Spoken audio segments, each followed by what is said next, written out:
pemberi milikkan tanah orang asli oleh pihak kerajaan yang telah diluluskan oleh Majlis Tanah Negara pada 4 Disember 2010 dan yang telah kami bantah pada 17 Mac lepas.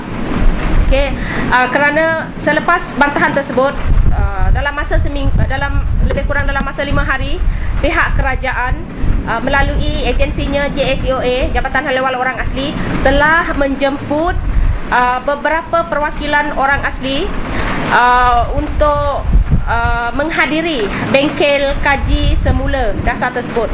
Kami masa itu tidak berapa puas hati kerana jemputan untuk hadir ke bengkel itu adalah terlampau singkat. Kami diberitahu pada hari 5 hari sebelum bengkel lah, tak sempat buat apa-apa. Kami tak sempat bincang sesama orang asli, sesama perwakilan pertubuhan orang-orang asli atau NGO-NGO orang asli.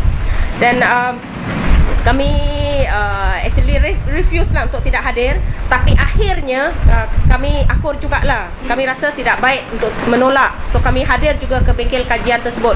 Tapi walau bagaimanapun, saya mengambil kesempatan ini untuk menegaskan bahawa bagi kami, masa kami hadir, perwakilan daripada Yayasan Orang Asli Perak, perwakilan daripada PASWA, Persatuan Siswazah Orang Asli, perwakilan daripada POSEM, Persatuan Orang Asli Semenanjung Malaysia, juga perwakilan daripada Jaringan Kampung Orang Asli Semenanjung Malaysia, kami anggap kehadiran kami itu hanya adalah sebagai langkah permulaan untuk membincangkan dasar tersebut, tapi bukan datang dengan satu keputusan lah, mencapai satu keputusan muktamad pada hari itu. So, tapi malangnya kami sebenarnya bila kami membantah dasar tersebut, kami tidak mahu benda ini dibawa terus ke Parlimen, dibincangkan dan dibuat pindaan undang-undang baru dan sebagainya untuk orang asli, kerana benda ini kami belum faham lagi, belum diperjelaskan dengan lebih baik kepada kami lagi, dan kami belum melihat adakah ia betul-betul memihak kami. Sebab bila kami melihat dasar pemberi milikkan tanah, ia tak memihak pada orang asli. So sekarang kami dengar berkenaan dengan pindaan Akta 134 yang akan dibuat pun kami tidak diberitahu kami dululah apa yang nak dipinda di dalam Akta 134. So oleh sebab itu kami 2 kali sebelum hari ini kami telah membuat satu mesyuarat lah dengan perwakilan-perwakilan orang asli, masyarakat orang asli grassroots yang kami panggil sebagai Jaringan Kampung Orang Asli Perak, Jaringan Kampung Orang Asli Pahang, Johor, Selangor, Negeri Sembilan dan Melaka, telah berjumpa di Kuala Lumpur ini pada 9 April dan yang paling akhir sekali 16 April, membincangkan perkara tersebut. Adakah kami harus berdiam diri ataupun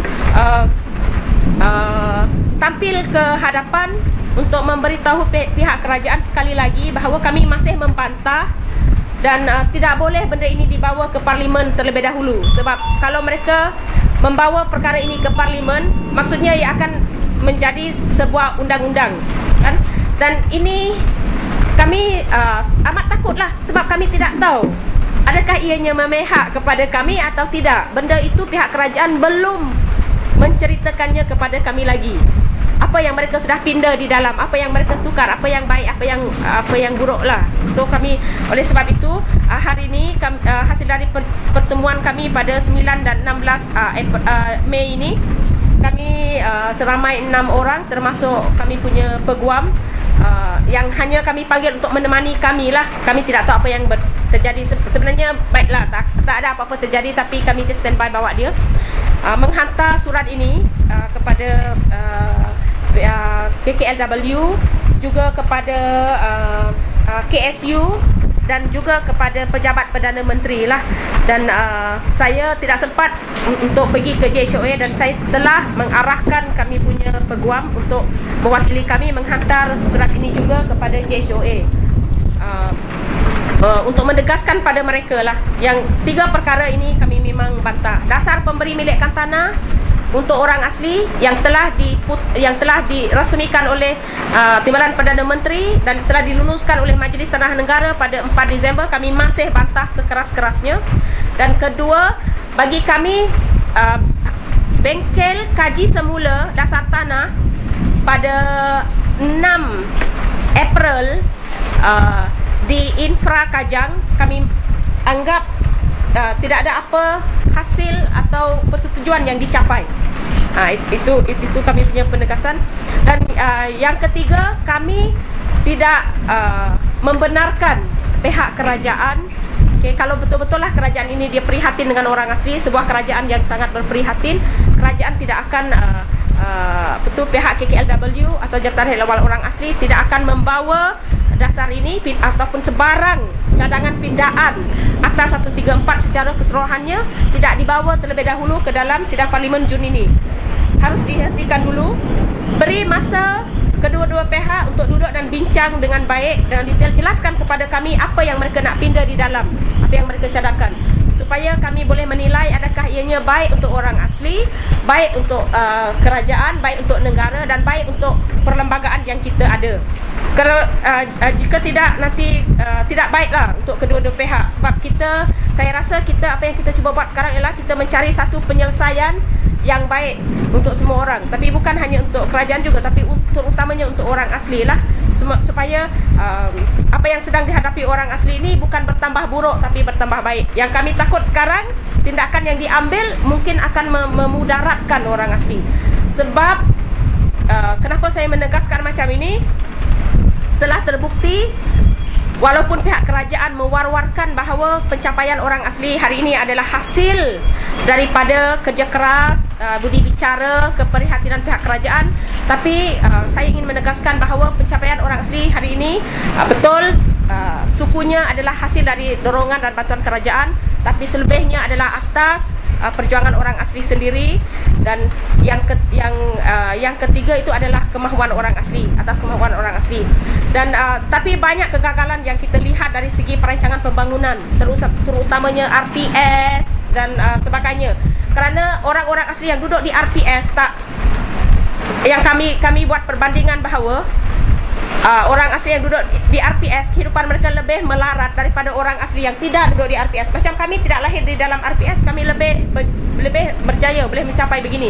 Tapi orang asli yang duduk di bawah RPS sangat sengsara. Macam RPS Pusbetau, sampai 2 kampung mengambil tindakan sekarang setelah 32 tahun berada dalam RPS, mereka sudah keluar dari RPS Betau.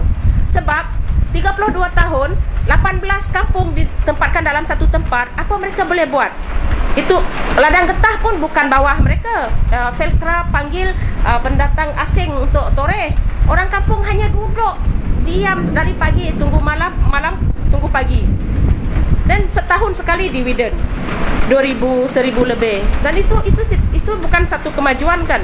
So, bila saya pergi melawat Pusbetau, saya pergi ke Kampung Kerayong 1 dan sebagainya, saya lihat mereka punya kedaipan itu lebih teruk daripada orang asli yang tidak duduk di bawah perancangan kerajaan.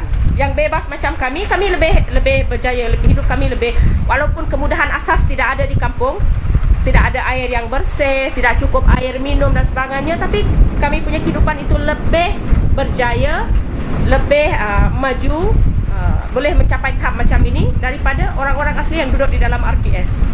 So, oleh sebab itu saya rasa tindakan kerajaan yang secara tergesa-gesa begini adalah tidak baik. Tidak baik bukan hanya kepada orang asli, tapi tidak baik kepada kerajaan jugalah. Kan, kerana bila kerajaan membuat satu keputusan yang tergesa-gesa dan keputusan itu fail, kan, gagal, yang buruknya kerajaan juga. Walaupun dia mewar-warkan bahawa apa yang dia buat itu membawa kejayaan untuk orang asli, tapi realitinya orang asli tahu dan semua orang tahu. Kalau apa yang dirancang selama ini adalah bagus, orang asli tidak akan jadi macam ini hari ini. Dan orang asli tidak akan memegang carta miskin tegar.